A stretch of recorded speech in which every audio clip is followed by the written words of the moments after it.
সারা ভারত গণতান্ত্রিক নারী সমিতি সদর মহকুমা কমিটির উদ্যোগে 14তম সর্বভারতীয় সম্মেলনকে সামনে রেখে আগরতলা প্যারাডাইস চৌমুহনী এলাকায় পতাকা উত্তোলন হয়। শহীদদের প্রতি পুষ্পার্ঘ্য অর্পণ সহ শপথ বাক্য পাঠ কর্মসূচি অনুষ্ঠিত হয়। সারা ভারত গণতান্ত্রিক নারী সমিতি সদর মহকুমা কমিটির উদ্যোগে 14তম সর্বভারতীয় সম্মেলনকে সামনে রেখে আগরতলা প্যারাডাইস চৌমুহনী এলাকায় পতাকা উত্তোলন হয়। শহীদদের প্রতি পুষ্পার্ঘ্য অর্পণ সহ শপথ বাক্য পাঠ করে কর্মসূচি অনুষ্ঠিত হয়। Bureau report, রাতদিন news network.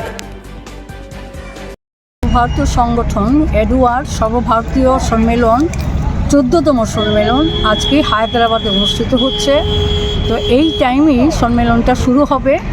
আমরা এই সম্মেলনকে সংহতি জানিয়ে আজকে এখানে পতাকা উত্তোলন এবং শপথ গ্রহণ কর্মসূচি আমরা নিয়েছি।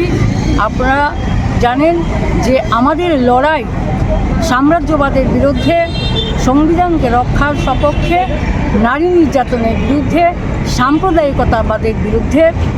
এই লড়াইকে আরও বেশি বেগবান করবার জন্যে আজকে আমাদের এখানকার কর্মসূচি প্লাস সর্বভারতীয় ক্ষেত্রে সম্মেলন এই সমস্ত বিষয়ে আলোচনা হবে এবং এদের বিরুদ্ধে তুমুল গণ আন্দোলন গড়ে তোলার জন্যে আহ্বান জানানো হবে এই সম্মেলন থেকে। আমরা পরবর্তী সময়ে আমাদের সংগঠন বিগত দিনেও লড়াইয়ের ময়দানে ছিল, আজকেও আছে, আগামী দিনেও থাকবে। এই যে বেধি, এই বেধিগুলোর বিরুদ্ধে আমরা তীব্র আন্দোলন গড়ে তুলব। মূলত আপনাদের এই যে সম্মেলন থেকে কি দাবি উত্থাপন করা হবে বা আগামী দিনের কি কর্মসূচি থাকবে? এখন দাবি উত্থাপিত হবে গোটা দেশের যে সাম্প্রদায়িক হানাহানি তার বিরুদ্ধে এবং সাম্রাজ্যবাদীরা হাস পালন করছে। কারণ কোনো একটা দেশ যখন খারাপ অবস্থায় চলে যায় তখন বিচ্ছিন্নতাবাদী শক্তি মাথা চাড়া দেয়। এই পরিস্থিতিতে দাঁড়িয়ে এই বিচ্ছিন্নতাবাদ এবং গোটা দেশেই তো নারী নির্যাতন চলছে, তার বিরুদ্ধে এবং রেগা শ্রমিকদের যে আজকে রেগা বন্ধ হয়ে যাচ্ছে, শ্রমকোটের নামে আজকে শ্রমিকদের অর্জিত অধিকার হরণ হচ্ছে।